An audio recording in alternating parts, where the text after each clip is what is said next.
আপনি যখন চলার পথে বিপদগ্রস্ত, আপনি যখন চলার পথে ক্ষতিগ্রস্ত, আপনি যখন চলার পথে সমস্যার মুখোমুখি, তখন আপনাকে খেয়াল করতে হবে যে আমার চলার পথের পাথেওটা ঠিক আছে কিনা, চলার পথটা ঠিক আছে কিনা, আমি যে রাস্তা দিয়ে চলতেছি সে রাস্তাটা, সে পথটা, সে তরিকাটা সঠিক কিনা।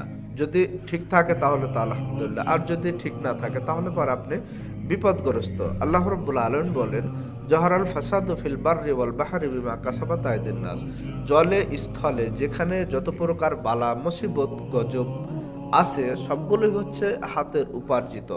এগুলো আপনার আমার হচ্ছে হাতের উপার্জিত। আপনার উপর একটা বিপদ আসলো, মুসিবত আসলো, আর আপনি এটা পরীক্ষা বলে দিলেন, না, এটা কখনো সম্ভব না। আপনার উপর বালা মুসিবত এসেছে, আপনাকে আগে লক্ষ্য করতে হবে যে আপনি কোনো খারাপ কাজের সাথে জড়িত কিনা, আপনি কোনো কুকর্মের সাথে জড়িত কিনা। আপনি মনে মানে মানুষ না জানলেও, বাহ্যিক দৃষ্টিতে মানুষ না জানলেও, আপনি আন্তরিকভাবে মানে ভিতর ভিতর আপনি কোনো খারাপ কাজের সাথে জড়িত কিনা আপনাকে এই জিনিসটা লক্ষ্য করতে হবে।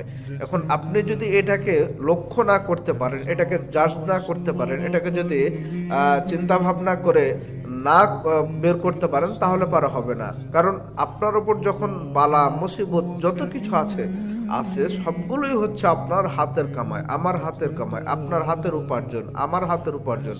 এজন্য আপনার উপর যখন কোনো সমস্যা আসবে, আপনি যখন কোনো সমস্যার মুখোমুখি হবেন, তখন আপনাকে খেয়াল করতে হবে যে এটা আমার হাতের উপার্জিত ফলাফল বা সম্পদ তো না।